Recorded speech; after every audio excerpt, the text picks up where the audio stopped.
মদিনার পার্শ্ববর্তী একটি এলাকায় একজন মহিলা মৃত্যুবরণ করলে অপর এক মহিলা তাকে গোসল দিতে লাগলেন।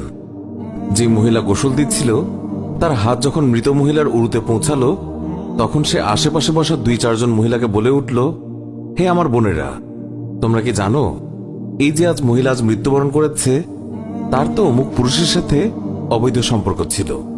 গোসল প্রদানকারী মহিলা যখনই এই কথা বলল, অমনি সাথে সাথে অলৌকিকভাবে তার হাত মৃত মহিলার উরুর সাথে আটকে গেল। পাশের মহিলারা ওই মহিলার হাত ছুটানোর জন্য অনেক টানাটানি করল, কিন্তু কিছুতেই ছুটাতে পারল না। বেশ জোরাজুরি করাতে হাতের সাথে উরুও চলে আসতে লাগলো। এইভাবে অনেক সময় অতিবাহিত হতে লাগলো। মৃত মহিলার আত্মীয় স্বজনেরা বলতে লাগলো, বিবি, এই যে দ্রুত গোসল শেষ করুন, সন্ধ্যা হয়ে আসছে, জানাজা শেষে আমাদেরকে দাফন করতে হবে। মহিলাটি বলল, আমি তো তোমাদের মৃত মহিলাকে ছাড়তে চাই, কিন্তু সে আমাকে ছাড়তে চায় না। এইভাবে রাত হয়ে গেল আর তার হাতও উরুর সাথে আটকেই রইল। ভোর হলো, কিন্তু ওইভাবেই রইল। তখন সমস্যার জটিলতা দেখে মহিলার পরিবারের সদস্যগণ উলামায়ে কেরামের কাছে গেলেন এবং একজন আলেমকে বললেন, মৌলভী সাহেব, একজন মহিলা অন্যজনকে গোসল দিচ্ছিলেন, তখন তার হাত মৃত মহিলার উরুর সাথে আটকে গেছে, এখন কি করা যায়? তিনি ফতোয়া দিলেন, ছুরি দিয়ে জ্যান্ত মহিলার হাত কেটে দাও। তখন গোসল প্রদানকারী মহিলার আত্মীয়রা বলল, আমরা আমাদের মহিলাকে ত্রুটিযুক্ত বানাতে চাই না, আমরা তার হাত কাটতে দেব না। সবাই অন্য মৌলভীর কাছে গেলেন, তাকে সবকিছু বললে তিনি বললেন, ছুরি দিয়ে মৃত মহিলার গোশত আলাদা করে দাও। তখন মৃত মহিলার আত্মীয়রা বলল, আমরা আমাদের মৃতকে খারাপ বানাতে চাই না। এইভাবে 3 দিন 3 রাত অতিবাহিত হয়ে গেল। প্রচন্ড গরম ছিল, সূর্যের তাপ ভয়াবহ রূপ ধারণ করল, ফলে দুর্গন্ধ ছড়াতে লাগল।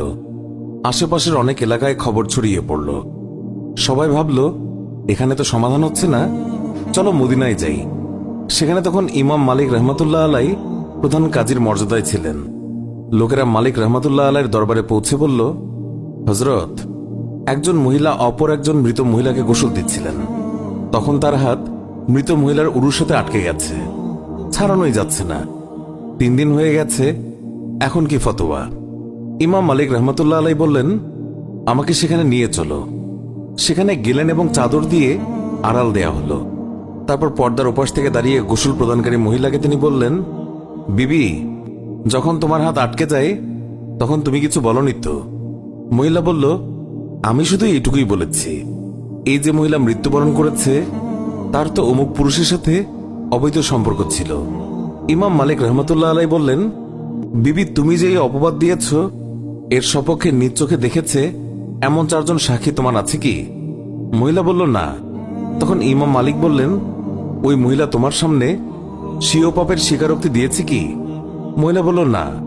তখন বললেন, তবে তুমি কিসের ভিত্তিতে অপবাদ দিলে?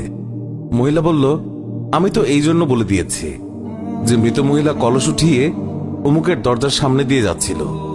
এই কথা শুনেই ইমাম মালিক রহমতুল্লাহ আলাই সেখানে দাঁড়িয়ে পুরো কোরআন শরীফের প্রতি দৃষ্টি দিলেন এবং বললেন, কোরআন শরীফের মধ্যে এসেছে, যারা সতী সাধ্যের প্রতি অপবাদ আরোপ করে অতঃপর সপক্ষে 4 জন পুরুষ সাক্ষী উপস্থিত করে না, তাদেরকে 80টি বেত্রাঘাত করো। সূরা নূর আয়াত 4। যেহেতু তুমি কোনো প্রমাণ ছাড়া একজন মৃত মহিলার উপর অপবাদ আরোপ করেছ, আমি প্রধান কাজী হিসেবে নির্দেশ দিচ্ছি, জল্লাদ, তাকে বেত্রাঘাত করতে শুরু করো। জল্লাদ তাকে প্রহার করতে শুরু করল। তাকে বেত্রাঘাত করা হচ্ছিল। 70টি বেত্রাঘাত মারা হলেও হাত পূর্বের মতো আটকেই রইল। 75টি বেত্রাঘাতের পরেও পূর্বের মতোই রইল। 79টি বেত্রাঘাতের পরও হাত উরুর সাথে আটকেই রইল।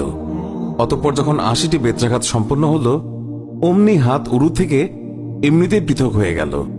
আল্লাহ আমাদের সবাইকে হেফাজত করুন, অন্যের গীবত গাওয়া থেকে মুক্ত করুন, আমিন। আল্লাহু আকবার।